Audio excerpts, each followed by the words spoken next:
നിൻ്റെ എല്ലാ പ്രവൃത്തികളും ദൈവവിചാരത്തോടെയാകട്ടെ. അവിടുന്ന് നിനക്ക് വഴി തെളിച്ചു തരും. വിലകെട്ടവ പറയാതെ സദ്വചനങ്ങൾ മാത്രം സംസാരിച്ചാൽ നീ ദൈവത്തിൻ്റെ നാലുപോലെയാകും. ഏകസത്യ ദൈവത്തെയും അവിടുന്ന് അയച്ച യേശുക്രിസ്തുവിനെയും അറിയുക എന്നതാണ് നിത്യജീവൻ. വൃദ്ധരുടെ ഉപദേശം ആദരിക്കുക.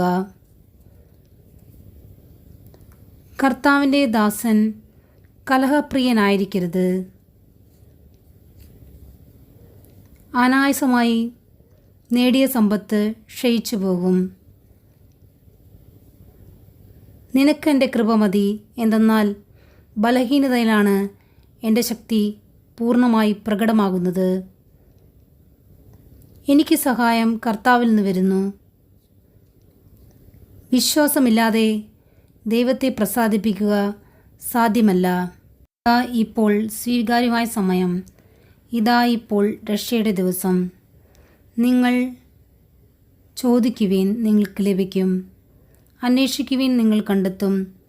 മുട്ടുവിൻ, നിങ്ങൾക്ക് തുറന്നു കിട്ടും. എപ്പോഴും സന്തോഷമുള്ളവരായിരിക്കുവിൻ. ഇടവിടാതെ പ്രാർത്ഥിക്കുവിൻ. മനുഷ്യർക്ക് അസാധ്യമായത് ദൈവത്തിന് സാധ്യമാണ്. യേശുക്രിസ്തുവിൻ്റെ നല്ല പടയാളി പോലെ കഷ്ടപ്പാടുകൾ സഹിക്കുക. ഞാൻ നിങ്ങളുടെ അടുക്കലേക്ക് വരികയും നിങ്ങളെ അനുഗ്രഹിക്കുകയും ചെയ്യും. ജീവൻ നശിപ്പിക്കാനും പുലർത്താനും നാവിന് കഴിയും. അർഹത നോക്കി വേണം ദയ കാണിക്കാൻ. ആദ്യം എല്ലാ ജനതകളോടും സുവിശേഷം പ്രസംഗിക്കപ്പെടേണ്ടിയിരിക്കുന്നു. നീർച്ചാൽ തേടുന്ന മാൻപേടയെ പോലെ ദൈവമേ, എൻ്റെ ഹൃദയം അങ്ങയെ തേടുന്നു. ഞാൻ നിങ്ങളോട് പറഞ്ഞ വചനം നിമിത്തം നിങ്ങൾ ശുദ്ധിയുള്ളവരായിരിക്കുന്നു.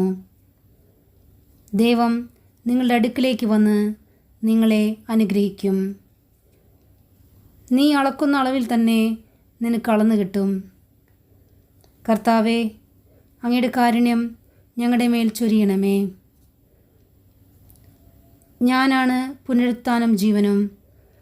എന്നിൽ വിശ്വസിക്കുന്നവൻ മരിച്ചാലും ജീവിക്കും. നന്മ ചെയ്യുന്നതിലും നിങ്ങൾക്കുള്ളവ പങ്കുവയ്ക്കുന്നതിലും ഉപേക്ഷ വരുത്തരുത്. വിശ്വാസം എന്നത് പ്രത്യാശിക്കുന്നവ ലഭിക്കുമെന്ന ഉറപ്പും കാണപ്പെടാത്തവ ഉണ്ട് എന്ന ബോധ്യവുമാണ്.